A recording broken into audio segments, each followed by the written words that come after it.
Hey everybody, welcome back to the LuckyDog Podcast. This is your host, Elias Roush. This podcast is sponsored by LastRoushMedia.com, photo, video, digital media production. Today, we are discussing Friday the 13th, the 1980 film. Friday the 13th is a 1980 American independent slasher film produced and directed by Sean S. Cunningham, written by Victor Miller, starring Betsy Palmer, Adrienne King, Harry Crosby, Laurie Bartram, Mark Nelson, Janine Taylor, Robbie Morgan, and Kevin Bacon.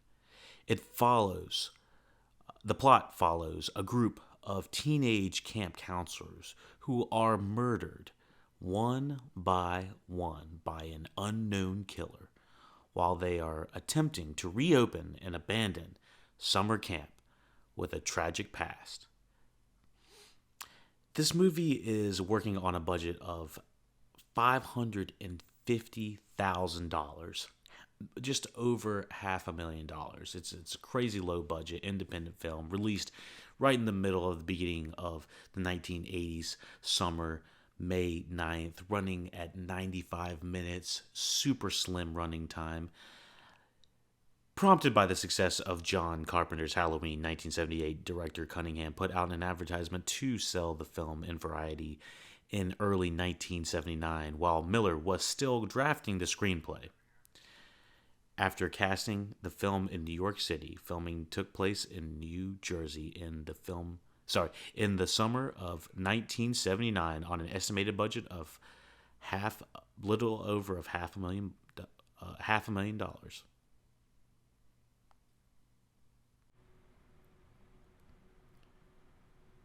A bidding war ensued over the finishing film, ending in Paramount Pictures acquiring the film for domestic distribution while Warner Brothers secured international distribution rights. Released in the middle of May 9th, 1980, Friday the 13th was a major box office success, grossing in $59.8 million worldwide. Critical response was divided, with some praising the film's cinematography and score, while numerous others derided it for its depiction of graphic violence. Chi chi ha ha. Aside from being the first independent film of its kind to secure distribution in the U.S. of a major studio, its box office led to a long series of sequels, a crossover with the Nightmare on Elm Street series, a 2009 series reboot, a direct sequel. Friday the 13th Part 2 was released 1 year later. I just wanted to do this podcast right here, right now, because it is Friday the 13th. Let's go. So the main reason I wanted to do Friday the 13th podcast was because it is Friday the 13th. It hasn't been Friday the 13th since 2017. And it's a classic of a movie. It's one movie I haven't covered. It's a little bit slower than I remembered, but I still enjoyed the hell out of it. It's for the classic that it is. And of course, you got the Kevin Bacon of it all. I mean, how could you not like it? So, anyways, yeah, the Friday the 13th has spawned like over, 10 different sequels.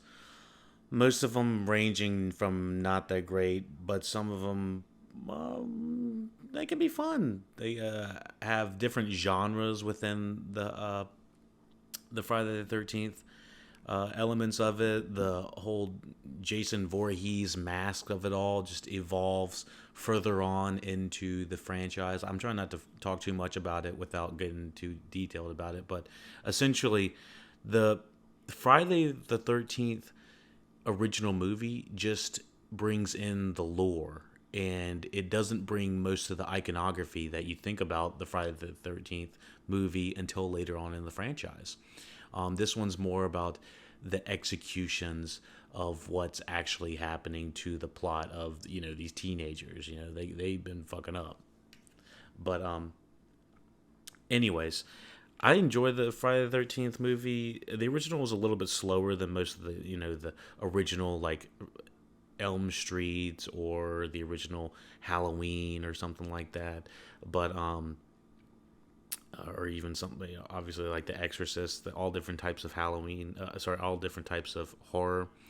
But essentially, Friday the 13th, it did kind of put the story first of, all right, why is a psychopath, you know, going on this rampage? It brings a very, I guess, high concept to it of making it easy for the concept of this giant killer to just go after, these teenagers.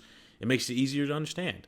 It's a little bit shot like an independent softcore porn, a little bit. I mean, it's not like super sexy, but I mean, there are quote unquote sexual scenes that, kind of go a little bit more graphic in nature than not.